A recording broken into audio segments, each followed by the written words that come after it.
जय नमोस्तु। तम चंदयानंदिमो श्रीनिनंद हरमृत पद बिंदिप नमियो सिद्ध शोभा गुरुवेश गोपति रोई गोपति ज्ञान सहकार तारण तरण समर्थ मुनि गुरु संसार निवार नमो ज्योतौ जिनवरी अर्थति अर्थ है जो भय विनाश भव जो मन ममल ज्ञान परिलो देखो गुरु को धर्म को साची को बारंबार नमस्कार। श्री कमलवती श्री ग्रंथराज जी। तत्त्वं च परम तत्त्वं परमप्पा परम भावदर्शी परम जिनं परमेष्ठि नमाम्यहं परम देवदेवस्य। बोलिए श्री कमलवती श्री ग्रंथादिराज की जय। एक ही साथ ओम नमः शिवाय का एक साथ उच्चारण करें। ओम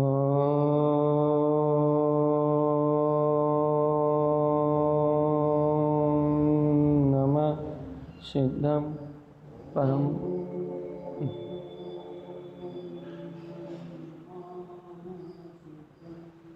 परम आराध्य माँ जनवाणी सदगुरु तारण स्वामी और सर्वज्ञ जन परमात्मा की अमृत ज्ञान रस धारा श्री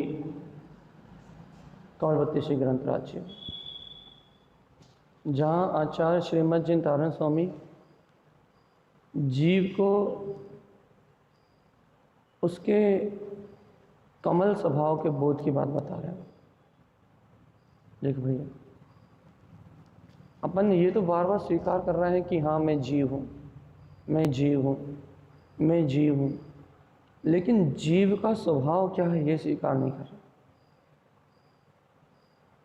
बहुत अंतर है जीव को स्वीकार करना और जीव के स्वभाव को स्वीकार करना। जबकि जब तक जीव को स्वीकार नहीं करोगे, जब तक जीव के स्वभाव को स्वीकार नहीं करोगे, तब तक जीव की स्वीकारता भी नहीं मानी जाएगी। कुछ थोड़ी सी बात समझना पड़ेगी अपने को। क्या कह रहे हैं अपन? जब तक अपन जीव को जीव के स्वभाव से स्वीकार नहीं करेंगे, जब तक जीव को उसके स्वभाव से स्वीकार नहीं करेंगे, तब तक जीव की स्वीकारता नहीं मानी जाएगी। थोड़ी सी अपन गहरी बात करें, क्योंकि एक बात आपको अपने अनुभव से सिद्ध करनी पड़ेगी कि जीव अपने स्वभाव रूप ही है। और यदि यहाँ गुरु महाराज कह रहे हैं ना, तत्वम च परम तत्वम, तत्व अपने परम रूप में ही है, पूर्ण रूप में ही है।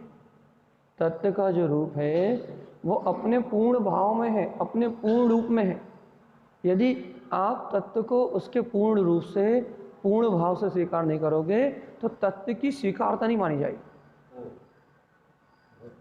मान लो यदि आप ये स्वीकार करो कि भैया मैं राग कर रहा हूँ, मैं द्वेष कर रहा हूँ, मैं मोह कर रहा हूँ, मैं करता हूँ, मैं भोगता हूँ, मैं अभी क्या क्या कर रहा हूँ भैया, मैं सो रहा हूँ, मैं जाग रहा हूँ, मेरा सारा परिणमन चल रहा है। यदि अभी आप पर भाव को स्वीकार करो, पर पर्याय को स्वीकार करो भैया, कि खाने वाला मैं हूँ, सोने वाला मैं हूँ। हाँ मैं जानने वाला हूँ ना, घर को जानने वाला हूँ, दुकान को जानने वाला हूँ, मकान को जानने वाला हूँ, ये राग देश कसाय को जानने वाला हूँ। यदि इस तरह से अपन यदि स्वीकार करें, अच्छे सुनो इस बात को, हाँ मैं जीव हूँ ना, मैं स्वीकार कर रहा हूँ मैं जीव हूँ, लेकिन क्या करने वाला हूँ? ये राग भी मेरी पर्याय में चल रहा है, द्वेष भी मेरी पर्याय में चल रहा है, भोजन भी मैं कर रहा हूँ, भूख भी मुझे लग रही है, प्यास भी मुझे लग रही, क्या ना मैं सबको जान तो रहा हूँ? जानना देखना मेरा काम है। यदि आप जीव को स्वीकार कर रहे हो, जीव के अस्तित्व को स्वीकार कर रहे हो, और यदि उसकी सत्ता को आप उसके परम भाव रूप स्वीकार नहीं कर रहे, उसकी सत्ता को कहाँ स्वीकार कर रहे हो? संसार में कर्म रूप संयोग दशा, राग रूप दशा में, मोह रूप दशा में, संयोग रूप दशा में जीव को तो स्वीकार कर रहे हो, लेकिन कहाँ स्वीकार कर रहे हो?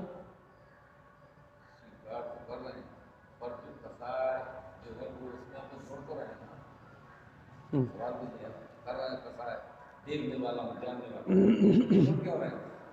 वर्णन नहीं किया। यही तो हम कह रहे हैं कि अभी अपनी श्रद्धा में जीव स्वभाव रूप स्वीकार नहीं हो रहा, इसलिए लग रहा है कि हम जोड़ रहे हैं। यही बात हम समझाना चाह रहे हैं कि अभी अपने को वर्तमान दशा में अपन कह रहे हैं कि मैं जीव हूँ, मैं जीव हूँ, मैं जीव हूँ, मैं जीव हूँ, मैं जीव हूँ, लेकिन जीव को कहाँ स्वीकार कर रहे हैं कि मैं कर्ता भाव को जान रहा हूँ, मैं भोक्ता भाव को जान रहा हूँ, मैं कसाय भाव को जान रहा हूँ, मैं कसाय भाव से जुड़ रहा हूँ, मैं मोह भाव से जुड़ रहा हूँ, मैं राग भाव से जुड़ रहा हूँ। इस प्रकार से जीव को स्वीकार करें। ये जीव की स्वीकारता नहीं मानेंगे, ये स्वभाव नहीं है, स्वभाव नहीं। ये जीव की स्वीकारता नहीं मानेंगे अपन। क्यों नहीं मानेंगे भैया? क्योंकि जीव इस रूप है ही नहीं। ना जीव कर्ता रूप है, ना जीव किसी को मारने वाला है, ना जीव किसी को बचाने वाला है, ना जीव भोजन करने वाला है, ना जीव नहाने वाला है, ना जीव धोने वाला है, ना जीव खाने वाला है, ना जीव पीने वाला है। जीव की ये अवस्था ही नहीं है। ना राग जीव की अवस्था है, ना द्वेष जीव की अवस्था है, ना मोह जीव की अवस्था है। अब जीव की अवस्था ही नहीं है। तो भैया 14 जीव समास में जब अपन जीव को खोजते हैं, भैया अपन मारणाओं में 14 मारणाओं को जब जीव को खोजते हैं, भैया जब अपन 14 गुणस्थानों में जीव को खोजते हैं, भैया ये सारी अवस्थाएं दिखाई तो देती हैं हमें। हम जब 14 मारणाओं में 98 जीव समास में, या फिर भैया क्या कहते हैं 14 गुणस्थानों में जब हम जीव को खोजते हैं, तो भैया ये सब अवस्थाएं दिखाई तो देती हैं हमें। अच्छे सुनो इस प्रश्न का जवाब आप, कि जब हम मारणाओं में खोजेंगे, जब हम क्या बोलते हैं गुणस्थानों में खोजेंगे, जब हम क्या बोलते हैं जीव समास में खोजेंगे, तो हमें जीव की अवस्थाएं दिखाई तो देंगी नाना प्रकार की भैया। बस बात इतनी है कि आप उस जीव को उस अवस्था से स्वीकार कर रहे हो। अवस्था में स्वीकार कर। अब चाहे मारना से ढूंढो उसे, चाहे आप जीव समाज से ढूंढो उसे, चाहे आप उसे गुणस्थान से ढूंढो, आप उसे कहीं से भी खोजो, आप उसे चाहे कहीं से भी देख रहे हो, आप उस जीव की पर्याय को देख रहे हो जो कर्ममल अवस्था सहित है। तो आप उसको अवस्था से स्वीकार कर रहे हो ना, आप उसकी अवस्था से उसे देख रहे हो ना, इसलिए आपको वो पूर्णत्व का, वो परम तत्व का भाव प्रकट नहीं होगा। वो आपको श्रद्धा, जो शुद्ध श्रद्धा होना चाहिए, जो आत्मा का शुद्ध श्रद्धा होना चाहिए, वो आपको उपलब्ध नहीं होगा। तो भैया 14 गुणस्थान क्यों लिखे, ये भैया जीव समास क्यों लिखा, भैया ये मारना क्यों लिखी? ये तो इसलिए है, ये सब कुछ इसलिए है कि इन अवस्थाओं में जीव पाया जाता है, जीव इन अवस्थाओं में है, और ये सब जीव की सांसारिक अवस्थाओं का वर्णन है। मुक्त अवस्था का वर्णन ना मारणाओं में है, ना गुणस्थान में है, और ना क्या बोलते हैं ना जीव समास में। मुक्त आत्मा, सिद्ध आत्मा गुणस्थान अतीत है, मागणा अतीत है भैया, क्या कहते हैं 24 स्थान से अतीत है, 14 मारणाओं से अतीत है भैया, पूरे 14 गुणस्थान से अतीत है, पूरे जीव समाज से अतीत है। कौन भैया? सिद्ध पास, मुक्त आत्मा स्वभाव, जीव स्वभाव। जो जीव स्वभाव है वो इन सबसे मुक्त है। और अपन जीव स्वभाव को कहाँ देख रहे हैं भैया? सिद्ध स्वभाव वाला है। अपन जीव स्वभाव को देख रहे हैं मारणाओं में। अपन नीचे पढ़ा ना, मारना पढ़े अपन ने, अपने जीव समास पढ़ा पूरा, अपने पूरे 14 गुणस्थान पढ़े, तो अपन जीव समास में क्या देख रहे थे? जीव के परिणामों की तारतम्यता देख रहे हैं कि जीव अपने परिणामों की तारतम्यता से इस संसार में कहाँ और कैसे परिणमन कर रहा है, ये देख रहे हैं अपन। और यदि अपन इस अवस्था को देख के इस अवस्था को ही अपना मान लें कि नहीं यही मेरी अवस्था है, ये उठने बैठने वाला, सोने जागने वाला, खाने पीने वाला, मोह राग देश करने वाला, 4 संज्ञाओं के साथ रहने वाला भैया, 5 शरीरों के साथ रहने वाला, यदि इस अवस्था में ही अपन अपने आत्मा को मान लें कि भैया आत्मा तो इन स्थानों में ही है, इन परिणामों में ही है, यानी इन परिणाम रूपी अपन आत्मा को मान लें, तो भैया आत्मा अपने परम भाव रूप, परम तत्व रूप स्वीकारता में नहीं आएगी। ये याद रखो भगवान, आत्मा अपने परम भाव रूप, परम पारिणामिक भाव रूप स्वीकारता में नहीं आएगी। और यदि आत्मा अपने परम भाव रूप स्वीकारता में नहीं आएगी, परम तत्व रूप स्वीकारता में नहीं आएगी, तो जीवात्मा 3 काल में भी परम तत्व को स्वीकार किए बिना जीव की स्वीकारता नहीं मानी जाएगी। हम आपको जीव की स्वीकारता नहीं मानेंगे, जीवत्व की स्वीकारता नहीं मानेंगे। भैया हमने 14 जीव समास को स्वीकार कर लिया, हमने जीव को स्वीकार नहीं किया, नहीं किया। जीव को स्वीकार, भैया हमने गुणस्थान 14 गुणस्थान पढ़ लिए, अरिहंत दशा, आयोग केवली तक की दशा को पढ़ ली, तो भैया हमने जीव को स्वीकार नहीं किया, नहीं किया। हमने पूरी 14 मारना याद कर ली, आपने पूरी रटा दी, ज्ञान मारना क्या है, आहार मारना, संज्ञा क्या है भैया, ज्ञान क्या है, सब बता दिया, सब रटवा दिया। भैया हमने जीव को स्वीकार नहीं किया, नहीं किया। क्यों नहीं किया भैया जीव को स्वीकार? क्यों नहीं किया जीव को स्वीकार, बताओ जल्दी। उसकी अवस्था पर्याय कोई स्वीकार किया है? आपने जो कुछ भी पढ़ा है, जो कुछ भी देखा है, हम नहीं पढ़ाया है, जो कुछ भी देखा है, जो कुछ भी पढ़ा है, वो मात्र जीव की अवस्था विशेष है, बस एक अवस्था विशेष। चौथे गुणस्थान मान को गुणस्थान सम्मत हो गया, चौथे गुणस्थान में स्वीकार कर, चौथे गुणस्थान में उसने जैसे स्वभाव को स्वीकार किया, उसे भाव मोक्ष तो हो ही गया, टेंशन काय को ले रहा है? वो तो उसके परिणामों की विशुद्धि से श्रेणी बनेगी। गुण श्रेणी काय से बनेगी भैया? गुण श्रेणी आरोहण काय से होगा? मोह राग देश का अभाव होगा तो उसकी योगों की स्थिरता होगी, तो गुणस्थान ऊपर चढ़ेंगे। वो पुरुषार्थ क्यों है? उसने गुणस्थान रूप अवस्था को स्वीकार किया इसलिए नहीं, उसने अपने वीतराग शुद्ध भाव को स्वीकार किया है, उसने अवस्था को स्वीकार किया है, इसलिए गुणस्थान नहीं बढ़े। चौथा गुणस्थान क्यों प्रकट हुआ भैया? अपन ने पढ़ा था ना कि पहले गुणस्थान से जीव सीधे चौथे गुणस्थान में उछलता है, तो चौथा गुणस्थान क्यों बना उसका? कि उसने सब कर्मल भाव से रहित अपनी श्रद्धा में मोहिनी कर्म की प्रकृतियों को उपशमित करके क्या किया उसने? अपने परम पारिणामिक में मैं अनंत चतुष्टय में आत्मा, ऐसी शुद्ध श्रद्धा को अर्थात एक समय की निर्विकल्प अनुभूति को उपलब्ध किया। तो कौन सा गुणस्थान बना? चौथा गुणस्थान। क्यों बना? क्यों बना? कि उसने चौथे गुणस्थान रूप सम्यक दर्शन की पर्याय को स्वीकार किया था, इसलिए बना। पर्याय को स्वीकार नहीं किया,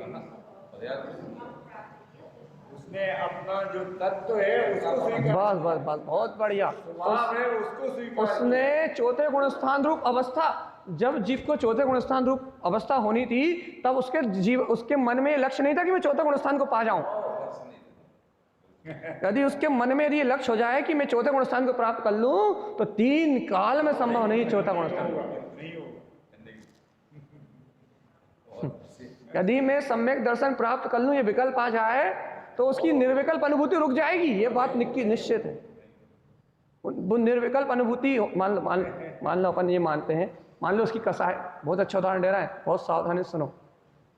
चौथा गुणस्थान प्राप्त करने वाला जीव, मान लो कसाय मंद हुई, शुभ परिणाम हुए।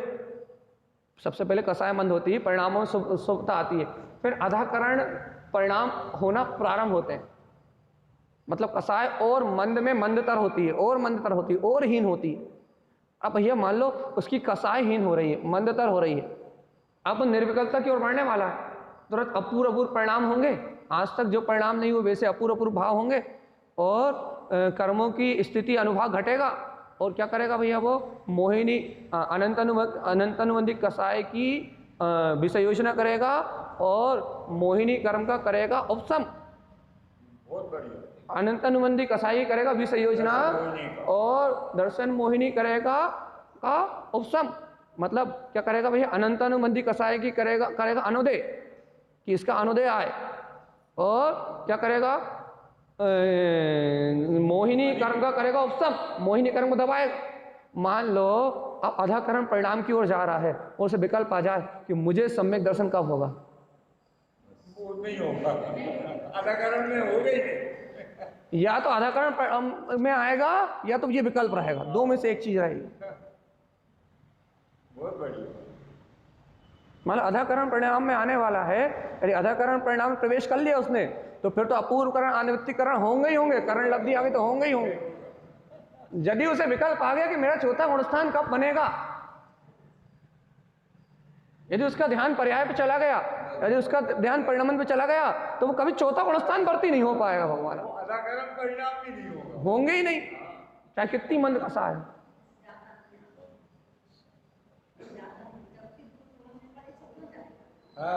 हम यही तो सिद्ध करना चाह रहे हैं कि भगवान आत्मा ये गुण स्थान ये मारना है, और जो अपन जीव समाज से जो अपन ने सब पढ़ा है, ये जीव की अवस्था विशेष है, ये जीव नहीं है।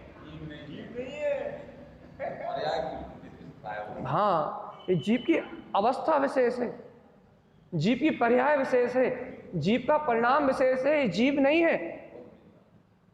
यही तो, इतना ही जान लो, इतने में मुक्ति है। यही भूल है अपनी, स्वभाव नहीं है। बहुत बड़ी जीव की अवस्था विशेष है, विशेष पर्याय विशेष है जीव की है। विशेष मतलब पर्याय, ये साधारण जीव स्वभाव नहीं है। इसमें साधारण जीव क्या है, साधारण क्या है, तत्वम च परम, बस।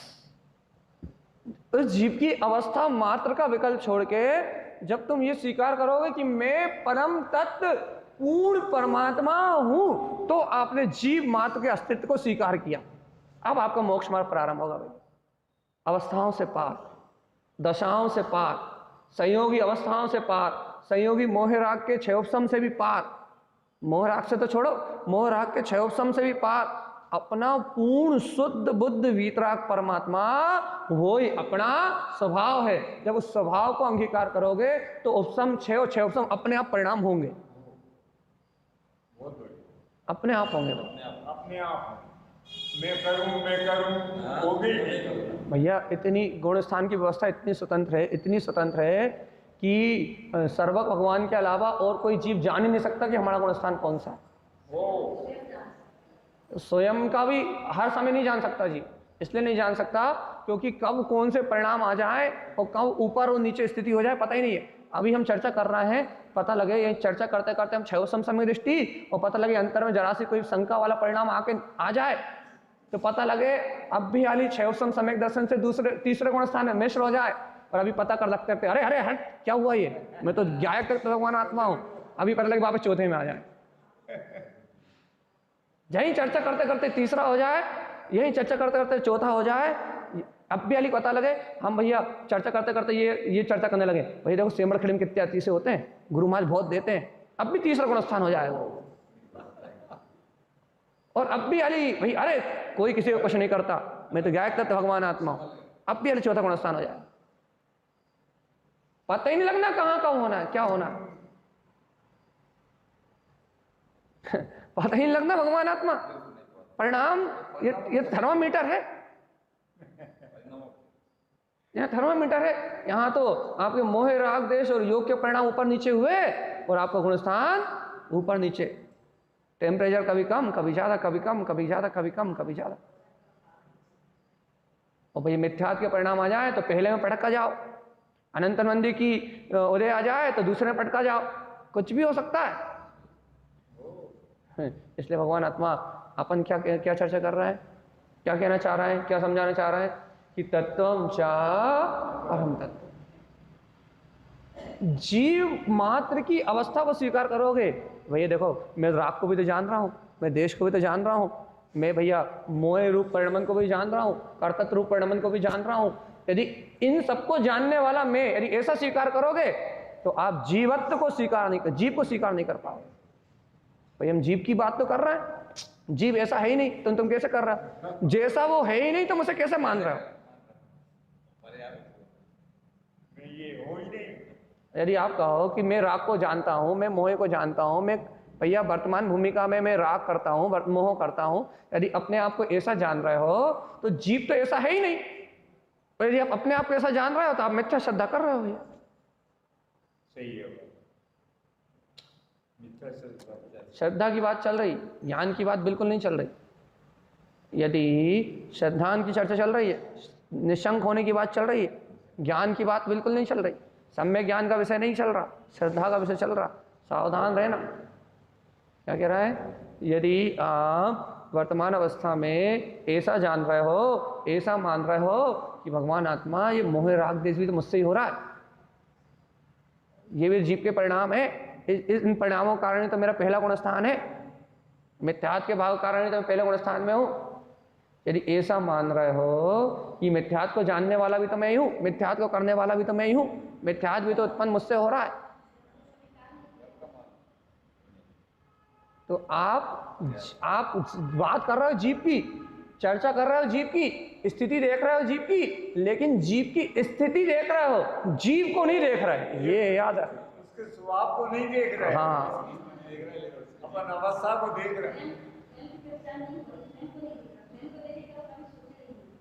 आप जीव की अवस्था विशेष को देख रहे हो, पर्याय विशेष को देख रहे हो, जीव की पर्याय अवस्था स्थिति को देख रहे हो, आप जीव शक्ति को नहीं देख रहे। और जब तक जीव शक्ति को नहीं देखोगे, जब तक आत्मदर्शन होने वाला नहीं है, जब तक मुक्ति होने वाली नहीं है, जब तक वीतरागता उपलब्ध होने वाली नहीं है, क्योंकि अवस्था विशेष से वीतरागता नहीं आती, जीव शक्ति से वीतरागता आती है। अवस्था विशेष का श्रद्धा नहीं होता, जीव शक्ति का श्रद्धान होता है। अवस्था विशेष के ज्ञान को सम्यक ज्ञान नहीं कहते, ज्ञान स्वभाव के ज्ञान को, आत्मज्ञान को सम्यक ज्ञान कहते हैं। स्वभाव के ज्ञान का नाम दर्शन ज्ञान चारित्र, अवस्था विशेष का नाम सम्यक दर्शन ज्ञान चारित्र नहीं। अवस्था विशेष प्रकट होती है स्वभाव के आश्रय से, तो उसे सम्यक दर्शन ज्ञान चारित्र कह देते हैं। भगवान आत्मा सामान्य अपने शुद्ध आत्मा का आश्रय लेने से ज्ञान की पर्याय अवस्था विशेष में सम्यक दर्शन ज्ञान चारित्र आएगी। ये पर्याय आएंगी, लेकिन पर्याय आएंगी, याद रखना, पर्याय आएंगी, पर्याय आएंगी, और त्रिकाली भगवान आत्मा नहीं आएगा। उस पर्याय में त्रिकाली भगवान आत्मा जानने में आएगा, देखने में आएगा, आचरण में आएगा। अच्छे सुनो, सम्यक दर्शन ज्ञान चारित्र की जो पर्याय अवस्थाएं आएंगी, वो अवस्थाएं किसको आएंगी? जो अपने जीव मात्र स्वभाव में एकत्र कर लेगा। तो उस जीव मात्र स्वभाव में एकत्र करने के कारण से दर्शन ज्ञान चारित्र की पर्याय आएंगी। आत्म रमणता रूप ज्ञान दर्शन चारित्र की सारी पर्याय आएंगी, लेकिन याद रखना, पर्याय आएंगी, उस पर दृष्टि नहीं दे रहा है। हाँ, पर्याय कब आएंगी? जब महास्वभाव मात्र रहेगा, सिद्ध स्वभाव मात्र रहेगा, तब वो पर्याय आएंगी। और यदि उन पर्याय की ओर दृष्टि चली जाएगी तो फिर पर्याय भी नहीं आएंगी।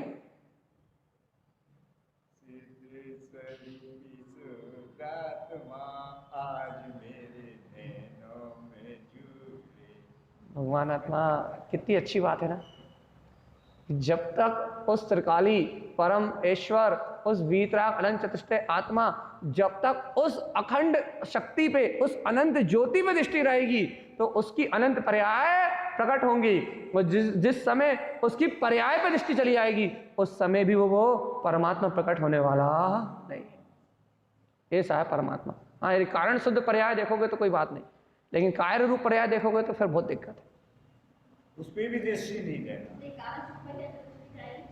तो मुक्ति हो जाएगी। कारण शुद्ध पर्याय पे तो मुक्ति हो जाएगी, क्योंकि कारण शुद्ध पर्याय ज्ञान का स्वभाव है, द्रव्य में विलीन है। कारण शुद्ध पर्याय द्रव्य से बाहर नहीं जाती, अर्थ पर्याय कहलाती है। कारण शुद्ध पर्याय अर्थ पर्याय, अर्थ पर्याय को देखोगे तो अर्थ पर्याय मतलब स्वभाव, अर्थ पर्याय स्वभाव से अलग नहीं होती। जैसे ज्ञान का काम है जानन जानन जानन, वो कभी उससे अलग नहीं होगा। दर्शन का काम है देखन देखन देखन, वो कभी अलग नहीं होगा। आनंद का काम है आनंद, आत्मा के जो गुण हैं उनकी जो अर्थ पर्याय हैं वो अपने अर्थ रूप ही परिणमित होती हैं, वो कभी व्यंजन रूप परिणमित ही नहीं होती।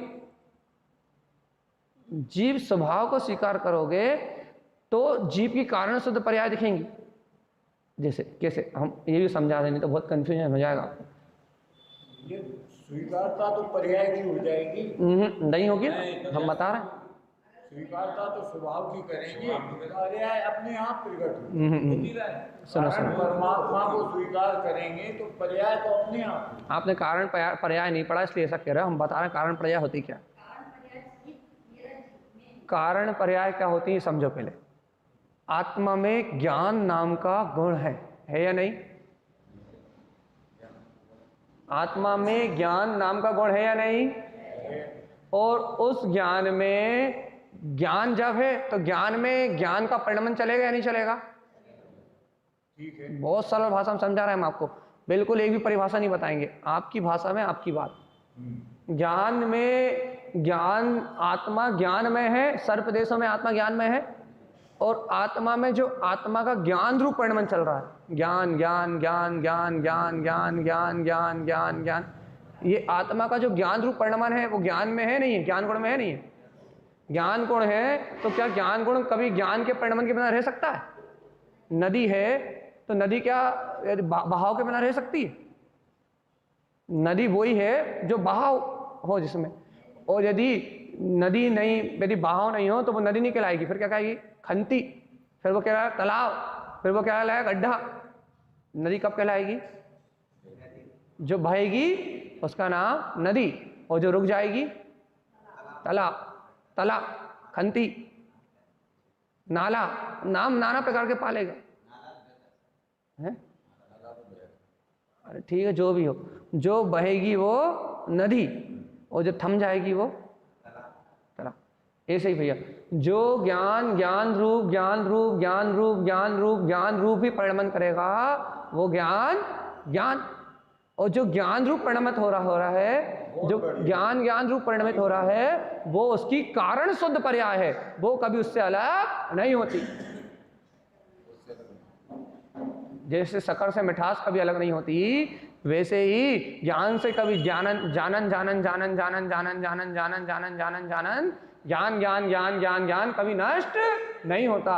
ऐसे ज्ञान में कारण पर्याय को देखोगे, जानन मात्र को, तो भी कोई कर्ता का भाव आने वाला नहीं है। कारण शुद्ध पर्याय है भाई, आपकी भाषा में समझा जी, कोई परिभाषा नहीं बताएंगे, आप समझ जाओ बस, ठीक है। तो इसलिए भाई अर्थ पर्याय, ये कारण शुद्ध पर्याय हमेशा द्रव्य के अंदर होती है, और अपन कौन से पर्याय को देखते हैं? ये जीव समाज गुण स्थान द्रव्य के बाहर होने वाली पर्याय। जीव समाज गुण स्थान मार्ग नाय, ये द्रव्य के बाहर होने वाली पर्याय है भैया। अब आप कहोगे सात गुण स्थान में शुद्ध उपयोग की अवस्था, अदय करना, पूर्व करना, परिणाम भी तो है। तो भैया ये जो परिणाम है ये भी सुनो, ये भी पूर्णता की अपेक्षा से क्षय उपसम भाव है, उपसम भाव है भाई। क्षयिक भाव में भी जघन्य क्षयिक भाव है, जघन्य है। जब तक उत्कृष्ट क्षयिक भाव प्राप्त नहीं होता, अर्यंत अवस्था नहीं होती, तब तक जघन्य क्षयिक भाव है। इसलिए आत्मा का स्वभाव नहीं है, याद रखना। इसलिए क्या कह रहे हैं भैया अपन, क्या कहना चाह रहे हैं, क्या बताना चाह रहे हैं? अपना लक्ष्य क्या है? अपना लक्ष्य क्या है कि तत्वम चा परम तत्वम, इन सारी अवस्थाओं से पार मैं परम तत्व परमात्मा हूं। इसे स्वीकार करोगे तो सब प्रकट हो जाएगा, सारे गुणस्थान 14 गुणस्थान तक चढ़ जाओगे। और यदि इस परम भाव को, इस परम तत्व को स्वीकार नहीं करोगे तो कुछ होने वाला नहीं। इसलिए भगवान सारे विकल्प को जाने दो चूल्हे में, सारे विकल्पों को एक तरफ रखो, सारी पर्यायों को एक तरफ रखो, सारे परिणमन को एक तरफ रखो, सारी अवस्थाओं को एक तरफ रखो, और मैं परम पारणामिक ध्रुव चेतन में आत्मा अपनी ज्ञायक सत्ता को रखो सिरमौर, तो भैया सारा काम सिद्ध हो जाए। अपन क्षणभंगुर अवस्थाओं को देखते हैं तो अपने को सब खंड खंड दिखाई देता है, खंडर दिखाई देता है। अच्छा बताओ, तारण स्वामी की हवेली जो बनी है यहाँ, क्या कहते हैं अपनी सेमरखेड़ी में, वो अभी वर्तमान में क्या है? पहले हवेली थी, आज क्या? खंडर। तो हवेली से खंडर कैसे हो गया वो? हवेली से खंडर कैसे हो गया? सीधी बात है भैया, जब तक उसकी दीवारें अच्छी मजबूत बनी हुई थी, बड़ी बड़ी बनी हुई थी, महल टाइप का बना हुआ था, जब तक हवेली थी। और क्या ना, जब वो जर्जर हो गया, दीवारें झड़ गई, अंदर का पूरा जो क्या कहना उसका स्ट्रक्चर था, जो मजबूत स्ट्रक्चर था, वो ढह गया तो खंडर हो गया। ठीक है ना? सही है? सही है? हाँ, अब यही कह रहे हैं, सुनो, अब बता रहे हैं ये हम आपको, जब तक तेरी दृष्टि पूर्ण अपने अनादि निरंतर वीतराग तत्व पे थी, जब तक तो त्रिलोकीनाथ महल था, लेकिन तेरी दृष्टि जिस समय खंड खंड पर्याय पे गई, समास पे गई, गुणस्थान पे गई, या मोहि राग दुष भाव पे गई, तो तू खंड खंड खंडर हो गया भगवान, तू वीराना हो गया। जैसे उस खंडर की आज कोई कीमत नहीं, वैसे तेरी भी कोई कीमत नहीं भगवान आत्मा। क्यों? क्यों कीमत नहीं? क्योंकि दृष्टि खंडर पे है, खंड खंड पर्याय पे है। बता भगवान जी, खंडर हो या महल?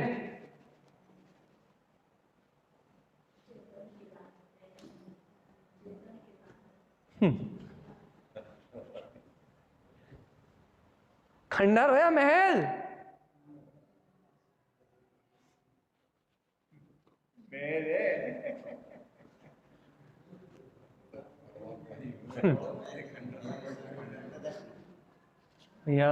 याद रखो इस बात को, बहुत अच्छा उदाहरण दे रहे हैं हम आपको, बहुत सटीक आगम से सिद्ध करके बता रहे हैं आपको, हम बिना आगम सिद्ध नहीं बोल रहे, आगम से सिद्ध करके बात कह रहे हैं हम आपसे। यदि आपकी दृष्टि इन अवस्थाओं पे है, इन खंड खंड पर्याय पे है, इन खंडर पे है, तो वास्तव में खंडर ही दिखेगा सब। और भगवान आत्मा, यदि आपकी दृष्टि अपने अभेद ध्रुव गायक तत्व भगवान आत्मा पे है, तो भगवान आत्मा वो तो चकचकाता हुआ ज्योतिर्मय प्रकाश में वो आत्मा तो अभी पूर्ण भाव में, पूर्ण शक्ति में तुम में विद्यमान है, उसमें कभी कोई अंतर आता नहीं है। और उस परम तत्व की सिद्धि तारण स्वामी कर रहा है, तत्वम च परम तत्व। ये तो तत्व नहीं, क्या है? परम तत्व। तो तत्व नहीं, तो तत्व तो अवस्थाओं में दिखाई दे रहा है।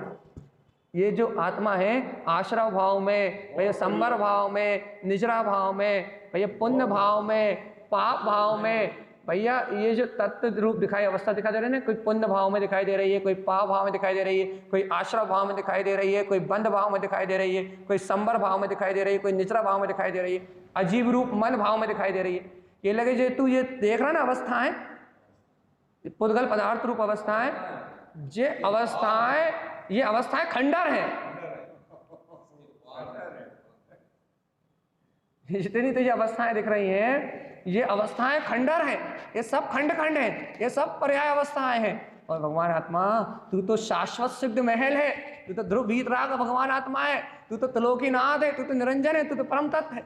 तू कहाँ इन अवस्थाओं को, खंडर को देख रहा है भगवान?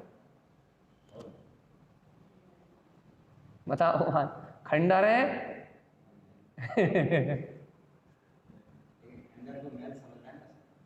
यही तो बस, यही तो कल गलती है। कोई खंड खंड पर्याय को यदि जीव मान ले, कोई खंड खंड पर्याय को यदि आत्मा मान ले, कोई खंड खंड पर्याय को यदि अपनी पूर्णता मान ले, कोई यदि सम्यक दर्शन को भी यदि अपना मान ले, तो वो सम्यक दृष्टि नहीं हो पाएगा, बहुत दिक्कत है।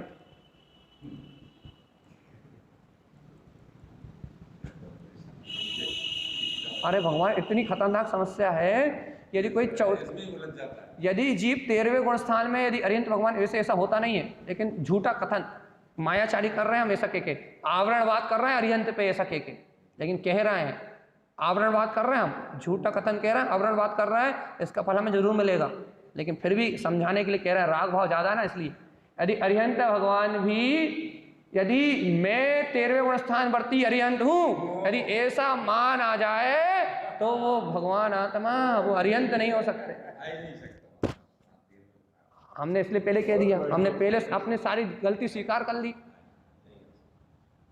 पहले हमने अपनी सारी मायाचारी स्वीकार कर ली, पहले हमने अपना पूरा अपराध स्वीकार कर लिया, उसके बाद कहा ना हमने कि अरिहंत भगवान भी यदि ये मैं पना कर ले कि मैं 13 गुण स्थान भरती हूँ तो कभी सिद्ध नहीं हो पाएंगे, कभी 14 गुण स्थान नहीं होगा। देव का अवरणवाद हो जाएगा, ऐसा मानेंगे। हाँ, ऐसा कहने में हो गया, मानने में तो बहुत बड़ी बात है। कहने में हो गया भगवान आत्मा, लेकिन राग बुद्धि होने से कह दिया, क्या करें, समझाएं कैसे? तो भगवान आत्मा जब तक पर पर्याय में मैं पना रहेगा, जब तक पर परिणति में मैं पना रहेगा, तब तक भगवान आत्मा तुम्हें अपने पूर्णत्व का बोध नहीं हो सकता, अपने पूर्णत्व का बोध नहीं हो सकता। चेतन भैया जागो भगवान आत्मा, जागो। इन अवस्थाओं में, ना गुणस्थान में, ना मारणा में, ना जीव समास में तुम कहीं भी नहीं हो। फिर भैया मैं कौन हूँ? ये देखो तारण स्वामी कह रहे हैं, तत्वम चा परम तत्वम, तुम ये हो भगवान। मुक्त, न संबर न निजरा, कच्छु नहीं।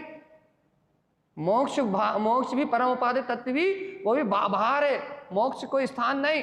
मेरा ऊर्ध्व स्वभाव भी मुक्त है। जिस समय मैं ऊर्ध्वगमन करूंगा, एक समय में ऋजु गति से तनु वाताले के अंतिम छोर में अग्रभाग में जाके निवास करूंगा। मैं अपनी शक्ति से ऊर्ध्वगमन करूंगा, मैं अपने आप में, अपने आत्म प्रदेशों में रहूंगा। भैया मुझे किसी के आश्रय से थोड़ी रहूंगा, अपनी शक्ति से होगा भैया। जो कुछ भी होगा मेरा मुझ में मेरी शक्ति से होगा, जो कुछ भी होगा मेरा मुझ में मेरी सामर्थ्य से होगा, मेरी प्रभुता से होगा, मेरी वीतरागता से होगा, मेरी चेतनता से होगा। किसी दूसरे का कोई हस्तक्षेप होने वाला नहीं।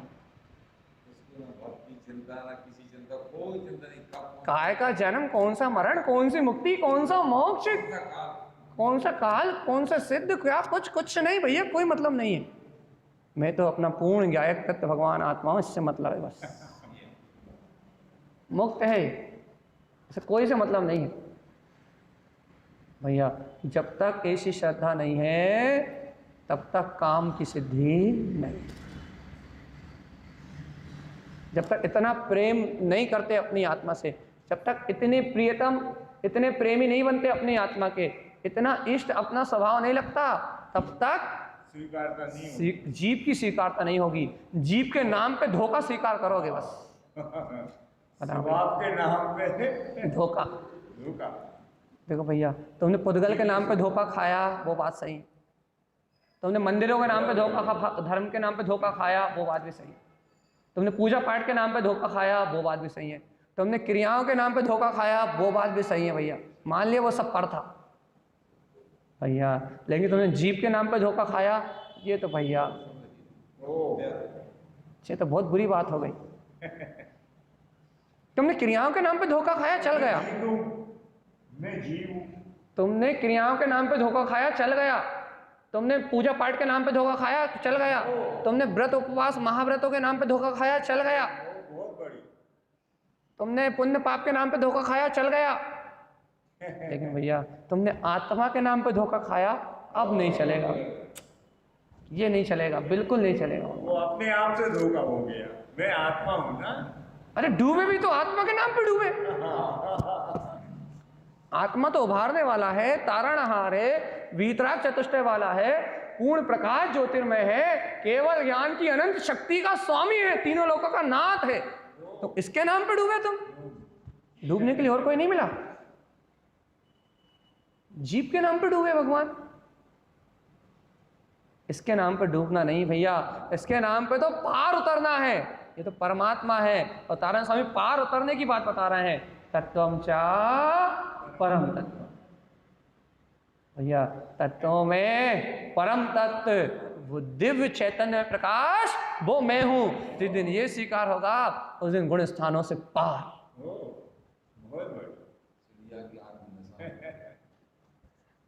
मार्ग तो यही है, मार्ग तो यही है कि एक दृष्टि अभेद आत्मा से जाके चिपक जाए और फिर किसी दूसरे की सुनाई ना दे, किसी दूसरे की दिखाई ना दे, फिर कोई अवस्था स्वीकार ही ना हो, फिर कोई पर्याय अवस्था श्रद्धान को हिला ना पाए।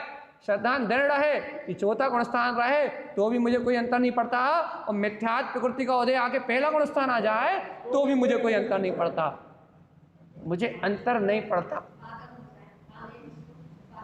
हाँ ऐसे कह दो, संसारियों के लिए तो पागल ही है वो। अपने लिए, अपने आत्मा में रत होने वाला दुनिया के लिए तो पागल ही, दुनिया कहेगी पागल है, लेकिन भैया वो ही जानता है उसके लिए पूरी दुनिया पागल है। कोई अवस्थाओं से क्या अंतर पड़ेगा बता। अच्छा यदि मान लो कर्मोदय की मोहिनी कर्म की सत्ता पड़ी है, मिथ्यात्व प्रकृति बंधी हुई है, उदय में आने ही तो क्या कर लेंगे, रो के चली जाएगी क्या? परिणाम में उदय में आएगी मिथ्यात्व कर्म की प्रकृति, परिणाम के उदय में आएगी, परिणमन की धारा में गुणस्थान, पहले गुणस्थान की धारा में आएगी, लेकिन मेरे स्वभाव को हस्तक्षेप करने में सामर्थ्य नहीं। ऐसा जिसकी स्वीकारता में है उसकी स्वीकारता से उखड़ जाएगी। और भैया जो मिथ्यात्व प्रकृति से डर जाएगा, अरे क्यों आ गई रे भगवान, बेचारा वो उसमें उलझ जाएगा, वो बेचारा डूबा, वो मिथ्यात्व में डूब जाएगा। जो उसे देखेगा नहीं वो उससे उभर जाएगा, और जो उसको देख लेगा वो उसमें डूब जाएगा। बताओ मिथ्यात्व में डूबना चाहते हैं, उभरना चाहते हैं? कर्म सिद्धांत से बात कर रहे हैं भैया, अपन इधर उधर की बात तो करते ही नहीं। हम जल्दी बताओ। कर्म सिद्धांत की बात है, आगम की बात है, इसलिए तो कह रहे हैं अब तो भगवान की वाणी से सिद्ध है। अब जल्दी बताओ क्या स्वीकार करोगे? कौन से गुण स्थान में हूं मैं?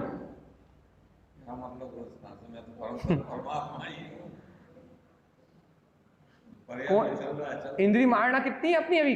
कौन सी इंद्री का 6 उपसम है? भैया बताओ 14 जीव समास में कहाँ है अपन? पर्याप्तक या अपर्याप्तक?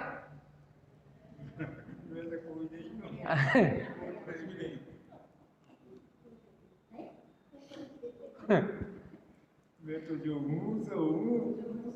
न पर्याप्तक से मतलब, न अपर्याप्तक से मतलब, न गुणस्थान से मतलब, न परिणाम से मतलब, और न मारणाओं से मतलब। भैया पूर्णत्व अनंत ज्ञान में वीतराग शक्ति मेरी शक्ति है। मैं अरिहंत अवस्था को भी नहीं देखता, मैं शाश्वत सिद्ध स्वभाव को देखता हूँ। बस ये ऐसी श्रद्धा होगी तो मुक्ति होगी। और भैया पढ़ाएंगे तो हम ही आपको जीव समास, चिंता मत करो। पढ़ाएंगे तो मारना हम ही, चिंता मत करो। वो पढ़ाना अलग है, वो समझाना है, वो जताना है, वो दिखाना है कि इन अवस्थाओं में जीव है, वो पढ़ाई है, लेकिन वो श्रद्धा का विषय नहीं है। वो इसलिए है कि संसार से विरक्ति आए, संसार दुख रूप लगे, संसार जानने में आए कि संसार कितना भयानक है। संसार की असारता बताने के लिए है, वो जीव की अवस्था बताने के लिए है, वो जीवत्व को स्वीकार कराने के लिए है कि तुम जीव हो, लेकिन जीव की अवस्था को स्वीकार कराने के लिए नहीं है, जीव सत्ता को स्वीकार कराने के लिए। बहुत बड़ी जीव सत्ता, जीव सत्ता, जीव अवस्था को नहीं, जीव सत्ता को। देखो भैया अपन ने कल रात में क्या पढ़ा था कि भैया पर्याप्तक के कितने प्राण होंगे, अपर्याप्तक के कितने प्राण होंगे, उसकी पर्याप्ति कितनी होगी, उसकी लब्धि कितनी होगी, सब पढ़ा अपन। काहे के लिए पढ़ा? सिर्फ ये इसलिए कि अपने को ये पता लग गया कि भैया कहाँ कहाँ कौन कौन सी अवस्था में जीव पाए जाते हैं। अपने को जीव पे दया रहे, प्राणी मात्र पे अनुकंपा रहे। प्राणी मैं कहाँ कहाँ घूम आया, मैं कैसे कैसे भटक आया, और ये जितने दिख रहा है ना आसपास अपने को, ये सब जीव है। अपन ने जीव नहीं मानते, इन सबको अपन जीव मान ले, इन सबको अपन जीव स्वीकार कर ले, अपनी अनुकंपा बनी रहे इन सब पे, अपना दया का परिणाम बना रहे इन सब पे, अपने अंतर की भाव विशुद्धि बनी रहे, अपने से प्रमाद बस भी किसी जीव के घात करने की भावना ना आ जाए। इसलिए 14 जीव समास मारना इसलिए पढ़ाई गई है कि आपको 6 काय के जीवों पे अनुकंपा का भाव बना रहे। जीव को जीव तो माने, सम्यक दर्शन का भैया अंग है अनुकंपा, सम्यक गुण में अनुकंपा है, वात्सल अनुकंपा, सबसे आखिरी अनुकंपा। और भैया चारित्र अपेक्षा से जब अपन सम्यक की चर्चा करते हैं तो प्रशम, सम्वेक, आस्तिक और अनुकंपा को देखना ही पड़ेगा भैया। तो सम्यक दृष्टि के लिए अनुकंपा अनिवार्य है। वो अनुकंपा कब आएगी अपने को? तो उसमें आ ही जाती है, उसमें लाना थोड़ी पड़ेगी। अनुकंपा कब आएगी? जब अपन 14 जीव समाज को जान लेंगे, अपने पता होगा कि ये भी जीव है, ये भी जीव है, ये भी जीव है, तो अपने अंतर में दया का परिणाम बना रहा है। बस इसलिए पढ़ाए हैं सब कुछ, सिर्फ अनुकंपा का भाव, अंतर की विशुद्धि बनी रहे। असत्य यदि अपन इन्हें जीव नहीं जानेंगे, असत्य सहित रहेंगे, क्षणभंगुर पदार्थ सहित रहेंगे, तो अपने को इनके ऊपर दया नहीं आएगी, और दया नहीं आएगी तो अपनी अंतर विशुद्धि नहीं होगी, और अंतर विशुद्धि नहीं होगी तो सम्यक दर्शन की निर्मलता नहीं होगी। अनुकंपा बनी रहे, इसलिए ये सारा पढ़ाई है, लिखाई है, अनुकंपा बनी रहे, दया बनी रहे, अपने समान परमात्मा जानो सबको, इसलिए। लेकिन भगवान आत्मा, वो परम शक्ति तो, वो परम वीतरागता तो, वो परम ध्रुवता तो मेरे अंतर ही विद्यमान है। श्रद्धा में तो एक ही रखना पड़ेगा भाई, दृष्टि में तो एक ही रखना पड़ेगा, निष्ठा में तो एक ही रखना पड़ेगा। यदि निष्ठा में, दृष्टि में यदि दूसरे को प्रवेश दिया तो मुक्ति का मार्ग चलने वाला नहीं है। इसलिए कहते हैं तत्वम चाप परम तत्व, तत्वों में साधारण तत्व नहीं, परम तत्व परमात्मा, पूर्ण तत्व परमात्मा, भीतराग तत्व भगवान आत्मा। बाकी तत्व होंगे अपने अपने में, लेकिन मैं परम तत्व हूं, बस। भगवान आत्मा इतना सुनने के बाद भी अंतर चेतना जाग रही नहीं जाग रही, या सो ही रहे हो? ऐसे सारे धक्का देने की जगह है, और क्या कर रहा है, और कैसे जगह है? भैया आप नहीं जाग रहे तो जबरदस्ती, आपको कूद नहीं जाग रहा है तो जबरदस्ती छत से धक्का ही दे रहे हैं, कूदो, धक्का देके पटक रहा है, अभी भी कूद रहा है, नहीं कूद रहा है, पकड़ के बैठे हो पर्याय को, परिणमन को, ये ऊपर से निकल रही है। देखो उदाहरण दे देते ना, भाई छत पे खड़े हैं, भैया नीचे कूद जाओ कुछ नहीं होगा, बोल नीचे तो कूदोगे, किसी भैया तुम किसी से कहो भैया तुम्हें क्या बोलते हैं आकाशगामिनी विद्या सिद्ध हो गई है, अब तुम्हें आकाशगामिनी विद्या सिद्ध हो गई है, तो अब उससे कह रहे हैं कि भैया तुम छत पे खड़े हो, नीचे कूदो तो ही तोड़ पाओगे। सही है गलत है, देखो तुम जब कूदोगे, जब हवा में जाओगे, तभी तो तुम्हें क्या बोलते हैं, अब वो विद्या काम करेगी। वैसे जब आकाशगामी ओरिजिनल जो विद्या होती है वो तो जमीन से भी ऊपर उड़ जाती है, लेकिन उदाहरण के लिए भैया, उदाहरण के लिए समझा रहे हैं ऐसा, एक जैसा उदाहरण, आकाशगामी विद्या का उदाहरण नहीं है, और कुछ कहना पड़ेगा मैं, उदाहरण एक दूसरा हम नाम बदल देते हैं। मान लो आपको उड़ने की विद्या सिद्ध हो गई है, आकाशगामी छोड़ दो, नहीं चारण भैया तब और आवरण डलवाओगे, भावलिंगी महामुनि राज, भावलिंगी के अलावा किसी को होती नहीं, ठीक है। हम आपको उड़ने की विद्या सिद्ध हो गई भैया, आपको उड़ने की विद्या सिद्ध हो गई है, लेकिन वो उड़ने की विद्या कब काम करेगी, जब आप अतफर हो गए। तो अब आपसे कह रहा है, आप छत पे खड़े हो, आपसे कह रहा है भैया कूदो, जब ऊपर से कूदोगे, जब उड़ पाओगे। जैसे चील या चिड़िया वगैरह अपने बच्चों को जब उड़ना सिखाती हैं, तो वो ऊंचाई से भैया उसे धक्का देते छोड़ते हैं, ऊपर ले जाकर छोड़ते हैं, तो उनके पास पर है, तो जब तुम ऊपर से नीचे गिरोगे, पंख फड़फड़ाओगे, तब उड़ना सीखोगे, और पंख फड़फड़ाओगे नहीं तो उड़ना कभी सीखोगे क्या, सीख सकते हो क्या? ऐसे यहाँ तुम छत पे खड़े हो, हम तुम्हें धक्का दे दे के कह रहे हैं भैया भैया कूदो कूदो कूदो कूदो, अब तुम पकड़ के ही बैठे हो कि भैया नहीं, नीचे गिर गए तो, मर गए तो, हाथ पांव टूट गए तो, बचे या नहीं बचे, उड़ पाए या नहीं उड़ पाए, पर्याय कोई पकड़ के बैठे, भैया उड़ पाए या नहीं उड़ पाए, भैया आगे बढ़ पाए या नहीं बढ़ पाए, हम आकाशगामिनी विद्या हुई या नहीं हुई, सर तुम संदेह करके बैठे हो अपने आप में कि हमें भैया उड़ने की कला आती भी नहीं आती, हमारे पंखों में इतनी दम है या नहीं है, हम उड़ पाएंगे, तुम संशय करके बैठे। जब तक तुम संशय करके बैठे हो, जब तक तुम्हारे दर्शन ज्ञान के पंख फड़फड़ाएंगे नहीं, और जब तक तुम्हारे दर्शन ज्ञान के पंख फड़फड़ाएंगे नहीं, अपना पुरुषार्थ नहीं करेंगे, अपनी चेतनता को जानेंगे नहीं, तब तक तुम कभी ऊंचे गगन में, खुले आकाश में, मुक्त दशा में अपने आत्म अनुभव में उड़ान नहीं भर पाओगे, ऊर्ध्व लोक में कभी नहीं जा पाओगे।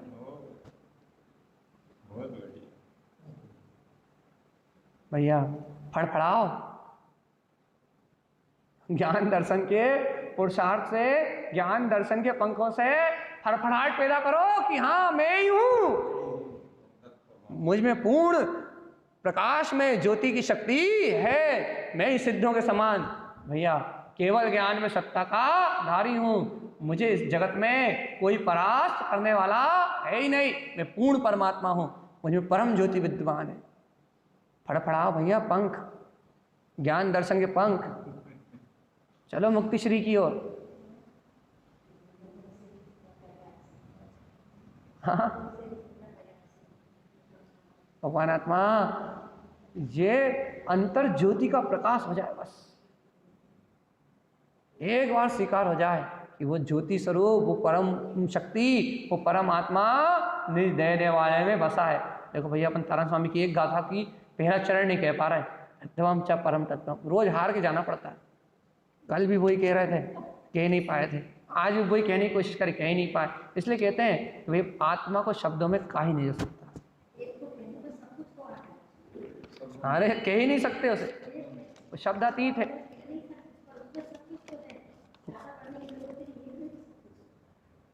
इसलिए कह रहा भैया कि वो क्या बोलते हैं, शब्दातीत है, उसे आप शब्दों में कह ही नहीं पाओगे। आप जीवन भर भी तत्वम च परम तत्वम की चर्चा करोगे तो पूरी नहीं होनी।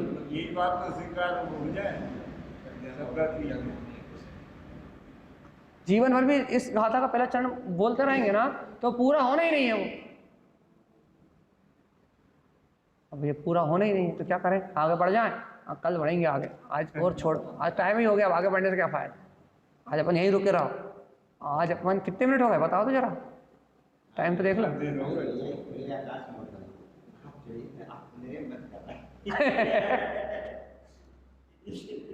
उनने क्या बोला समझ में आई? क्या बोला उनने? उनने अभी क्या बोला, किसी ने सुना? नहीं सुना। उनने कहा काय टाइम दिखा रहा भैया, हम खुले आकाश में उड़ रहे हैं, टाइम दिखा के काय पिंजरे में बंद कर रहे हैं?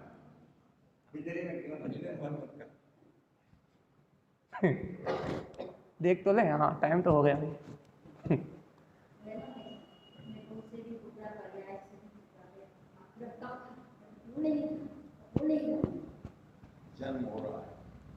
भगवान आत्मा, एक छोटी सी बात समझ में नहीं आ रही अपने को, ये अपन ही परमात्मा है, दुनिया में कोई परमात्मा है ही। एक छोटी सी बात समझ में नहीं आ रही। एक उतनी छोटी सी बात समझ में आ जाए तो भैया सारा द्वंद खत्म, सब खत्म।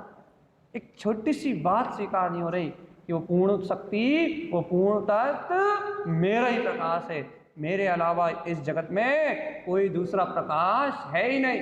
ध्रुवता परम तत्व मैं ही हूँ, मेरे अंदर सब कुछ है। इसलिए ना कोई चिंता, ना कोई सल, ना कोई उलझन, ना कुछ जानना, ना कुछ देखना, मस्त आनंद में रहना। अपनी पूर्णता को कोई ढक सकता नहीं, अपनी पूर्णता को कोई नष्ट कर सकता नहीं, अपनी पूर्णता में कभी कोई आवरण आने वाला नहीं, अपनी पूर्णता को कोई मिटाने वाला नहीं। जब उसका कोई कुछ कर ही नहीं सकता तो किससे डरना, किससे घबराना, किससे भयभीत होना। राग देश के परिणाम कर्मदेश सहित आएंगे, लेकिन मैं तो अपने ज्ञान में मस्त हूँ, मुझे कुछ उससे लेना देना है नहीं, जुड़ना ही नहीं है उनसे, उनसे लेने देना नहीं है, उनसे कुछ अपनत्व नहीं है। अपने श्रद्धा में तो अपना गायक तत्व भगवान आत्मा है स्वीकार, तो ही कल्याण होएगा। यदि इससे ऊंच नीच जरा सी भी करी तो हित नहीं होगा भगवान। यदि इतना 100% ऐसा ही है तो कल्याण हो जाएगा भैया। यदि इसमें जरा सी भी ऊंच नीच करी तो भैया मखाने फेंक जाएंगे। समझिए मखाने फेंक जाएंगे मतलब, मखाने कब फेंकते हैं? अर्यंत ना सत्य।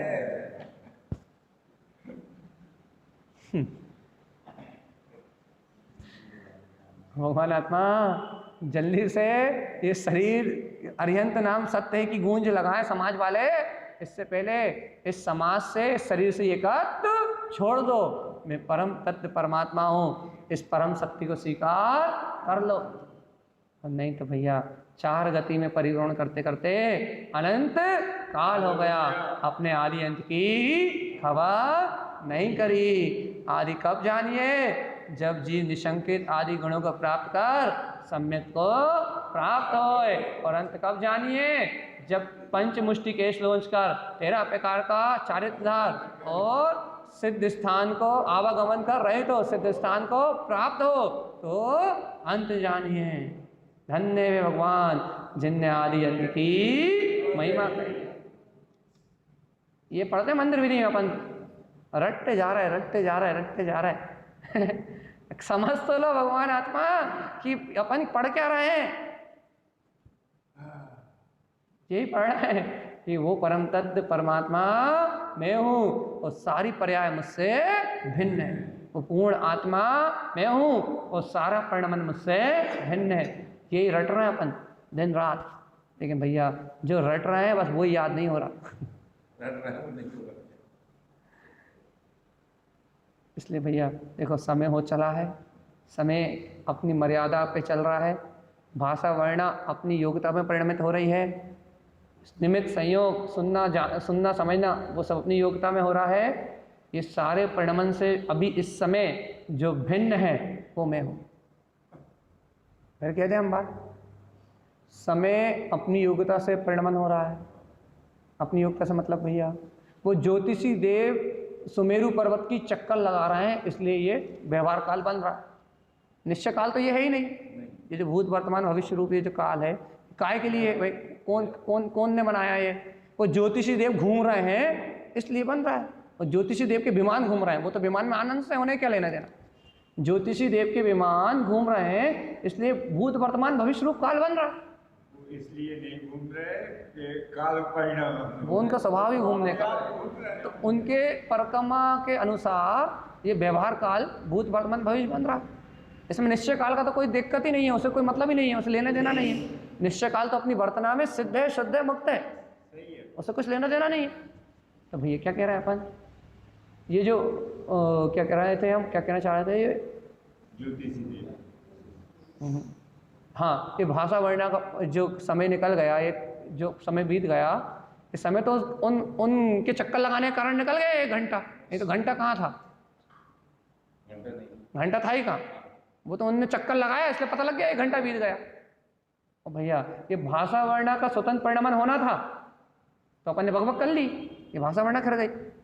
और भैया इस शरीर की योग्यता थी, निमित्त था, इस जीव से निमित्त था, इन जीव के निमित्त से कहना हो गया। आपका सुनने का निमित्त था तो आपने सुन लिया, इसका कहने का निमित्त था, इसने कह दिया, स्वतंत्र भाषा वर्णा को कहा। आपका सुनने का निमित्त था, मन में इच्छा हुई कहने की, इसने अपने मन मानी से कह दिया। और सामने वाले के मन में इच्छा हुई सुनने की तो उसने अपनी मन से सुन लिया। ये सब कुछ कहाँ हुआ? परिणमन में। ये सब कहाँ हुआ? पर्याय में। ये सब कहाँ घटा? पर्याय की अवस्था में। मैं तो इस समय भी शाश्वत सिद्ध था, शाश्वत सिद्ध हूँ और शाश्वत सिद्ध रहूंगा। परिणमन जाने परिणमन की अपने को लेना ना देना, मगन रहे। ठीक है भैया, मुक्त, फ्री, सुनने से भी फ्री, बोलने से भी फ्री, चलने से भी फ्री, खाने से भी फ्री, पीने से भी फ्री, सबसे फ्री। अपन तो ना सुन रहा है, ना अपन बोल रहा है, ना अपन समझ रहा है, अपना काम तो अपने में चल रहा है। ये सब पर्याय अवस्था, तभी मुक्ति होगी। और नहीं तो भगवान आओ लच्छू जाओ लच्छू, न इतने कच्छू न उतने कच्छू। न मंदिर में कच्छू है न घर में कच्छू है। यदि ये सत्य स्वीकार है तो भगवान आत्मा है, यदि ये सत्य स्वीकार नहीं तो 4 गति 84 लाख योनियों में भटकते रहो, कहीं कुछ है ही नहीं। अबे तो घूमता है, आगे भी घूमे। भैया अब आज के लिए अपन इतना विषय छोड़ना है, इसी विषय को कल अपन और विशेषता से लेंगे। आखिरी बात और पहली और अंतिम बात, तत्वम च परम तत्व, यही सार है। बोले श्री गुरु महाराज की। वही देखो, जे इतनी धीमी बोलोगे इसका मतलब क्या समझे हम? नहीं, इसका मतलब ये समझें कि तारण स्वामी की बात अच्छी नहीं लगी, है ना, आचार्य की बात पसंद नहीं आई।